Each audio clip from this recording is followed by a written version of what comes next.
Welcome to Sunday School. Now, I'm sure I've uh, shared these little tidbits, little bonbons with you over the years. Okay, these are a collection of works, books that influenced me in my early years. As a matter of fact, they're pretty much responsible or to blame for more or less making uh, me or what I am and what I do, kind of thing. Okay, and I've been lucky enough in my long and adventurous years to have a publisher that was kind enough to say that they would like to, if possible, publish the books that influenced me the most at the beginning of my magical, mystical, professional career. And so I did. I made a list of the books that sort of set the stage for the wild and crazy years to follow. And so I curated a bunch of books, and then I introduced them, and they were published in a series of ebooks or Kindle things by the good folks at Weiser, under the generic title, all of them, of the Magical Antiquarian Curiosity Shop. And uh, I bring it up because today is Sunday and Sunday school and things of a spiritual document nature. Oh, what have I done? Uh,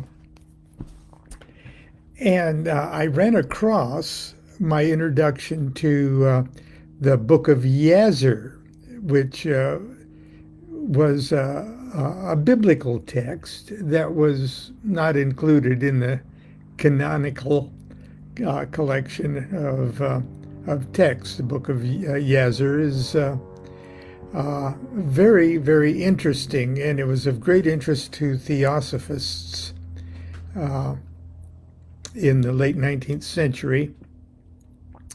And it just reads like Genesis or Exodus, and uh, who knows exactly where it came from, but who knows exactly where Genesis and Exodus came from too. It's just one of those books that didn't make the uh, cut of the canon.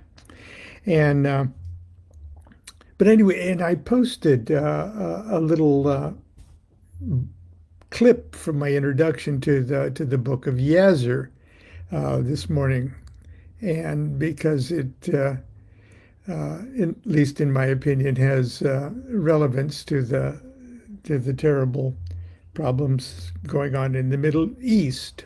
So it's just like 3 paragraphs or something, but it's you might have missed it if you're on my Facebook page. You might want to look at that.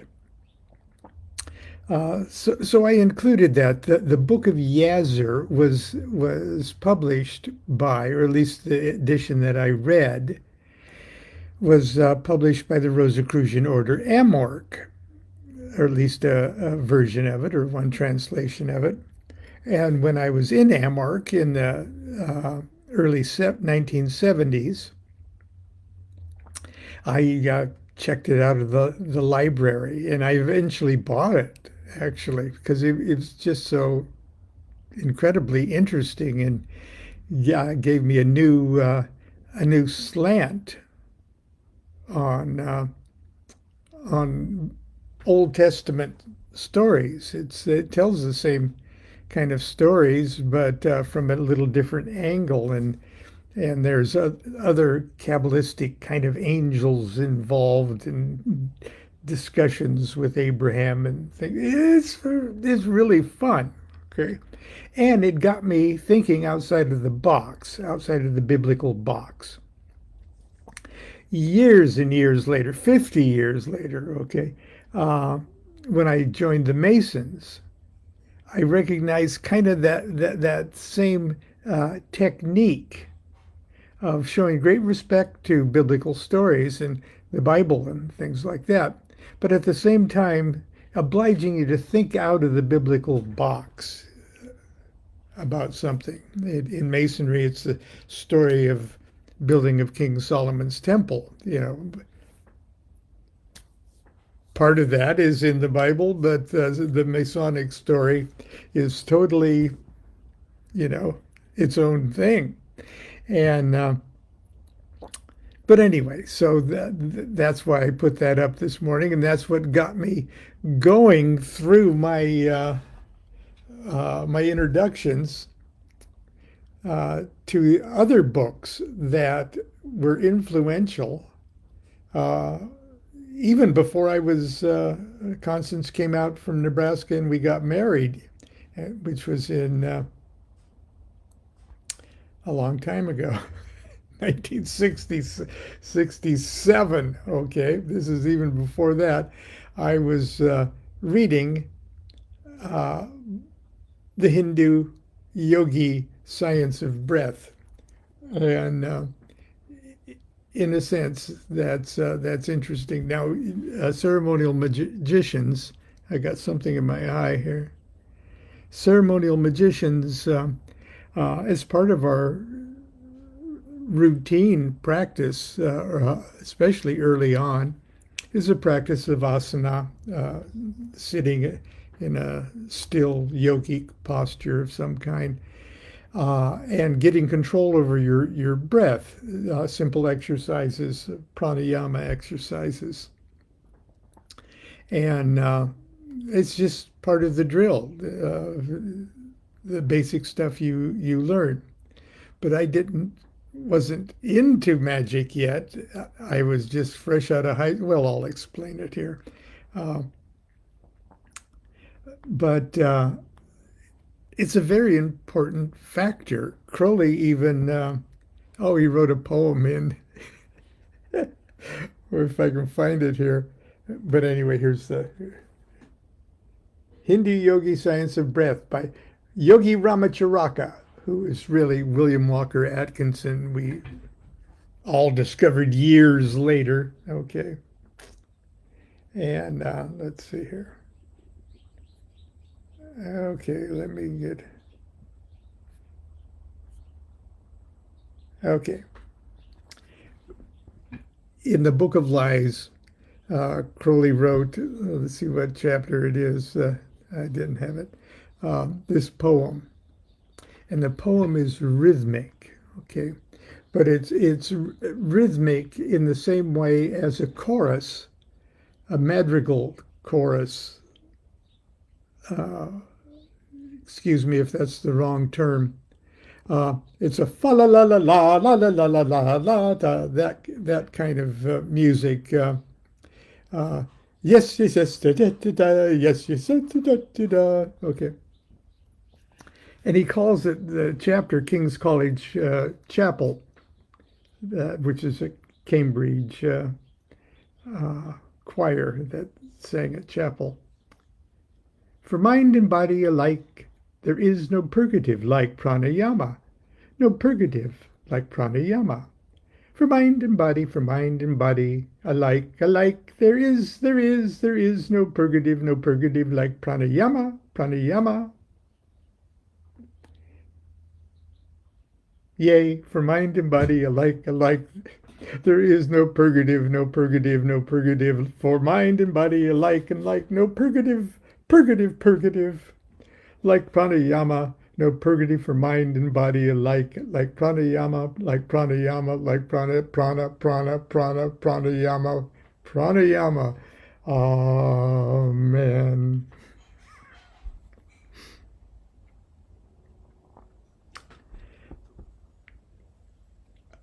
I would love to hear somebody who's really good at that put that to music. If you do, I'll post it. Okay.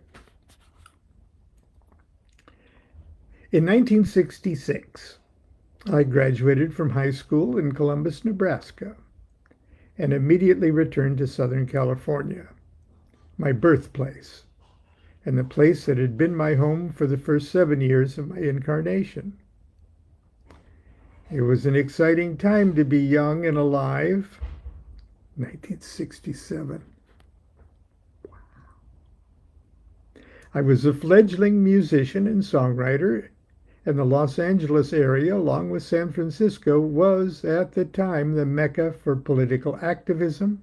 The war in Vietnam was violently polarizing the country, sort of reminiscent of the polarization taking place today.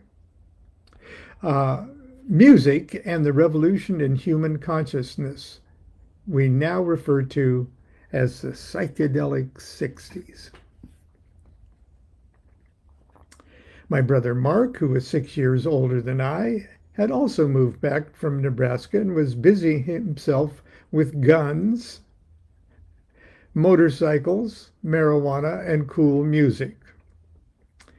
I moved in for a few months with Mark and his wife in Costa Mesa while I sang illegally, because I was underage, in saloons, and involved myself in the shenanigans of the local Students for a Democratic Society, and pretended to study acting at Orange Coast College. I tell people, and it's absolutely true, well, I was a drama major, so I just was learning how to act like a college student. It seemed life could not get more colorful, interesting, or hip. Throughout my high school years, I had avoided completely the kegger parties and alcohol abuse that was enthusiastically embraced by my teenage and so soon to be cannon fodder peers. I'm sad to say that's true. Many of my fellow students didn't come back. I thought drinking was unhealthy, dangerous, and stupid. But once back in California, I had no compulsion whatsoever about experimenting with various mind-expanding substances I had been reading so much about since the early 1960s: marijuana, peyote, mushrooms, and LSD. I did not consider these to be recreational drugs, but rather true sacraments, mystic Eucharists, doors to altered states of consciousness, such as those experienced by mystics, shamans, and holy people since the dawn of consciousness. In other words, I was serious about becoming a holy man. One dramatic result of my regular and systematic experimentation with psychedelic substances was a heightened sensitivity to the effects of light, sound, and taste. I became acutely aware of what I did to and what I put into my body. I would often fast for 12 hours or more before ingesting psilocybin mushrooms or LSD. And I'd nurse a cup of weak tea during the session. I recall after a lengthy and particularly profound trip, my body told me in no uncertain terms, "You are now hungry." I made my way to a local hamburger joint and ordered my usual cheeseburger.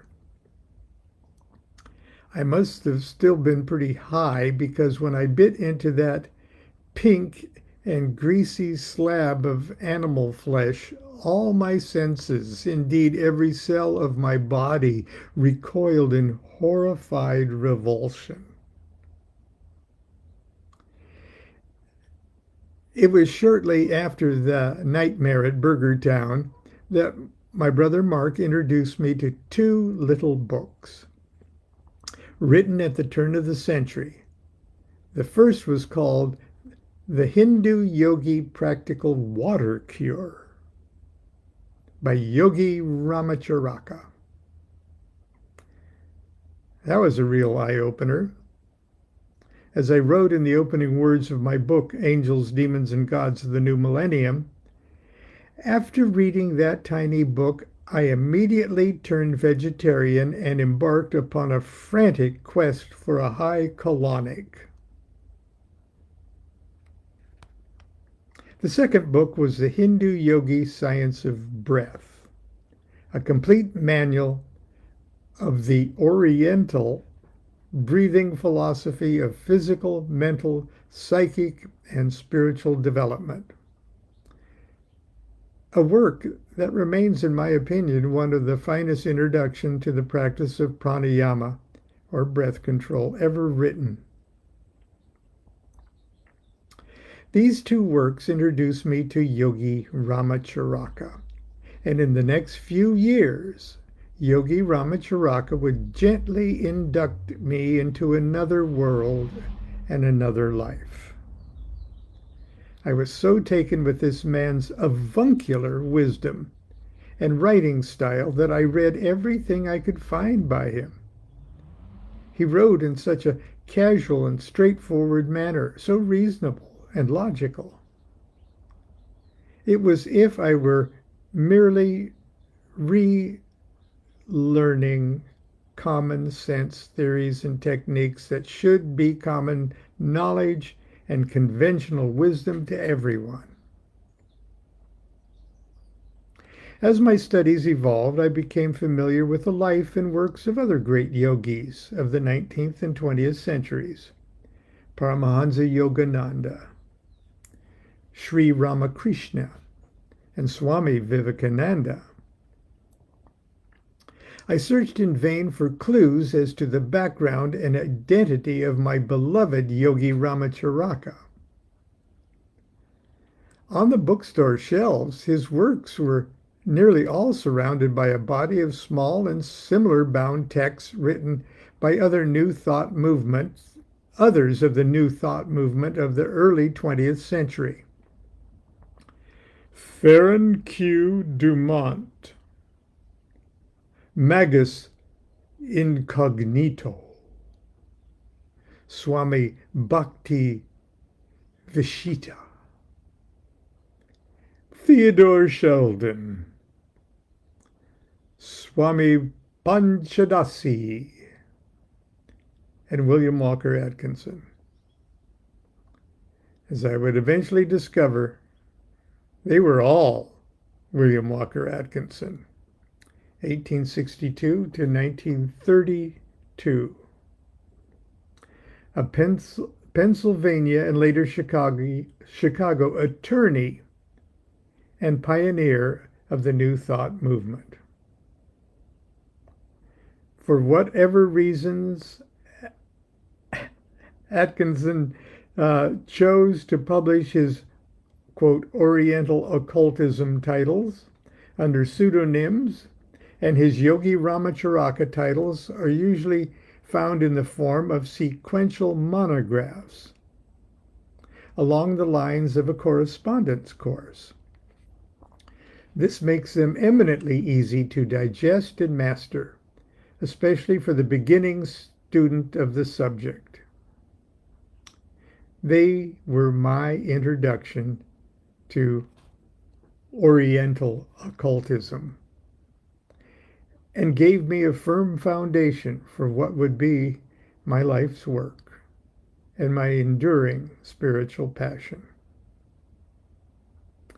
I hope you will enjoy this Yogi Ramacharaka classic as much as I did 45 years ago. Well, now let's just call that 52 years ago. And be edified and enriched by its wisdom, its wit, and its seamlessly readable introduction to the important subject of pranayama, the science of breath. I wrote that back in 2012. Anyway, that's my Sunday school talk for today. If you are interested in the book of Yazar, okay, which is pretty damn cool. Okay. Uh,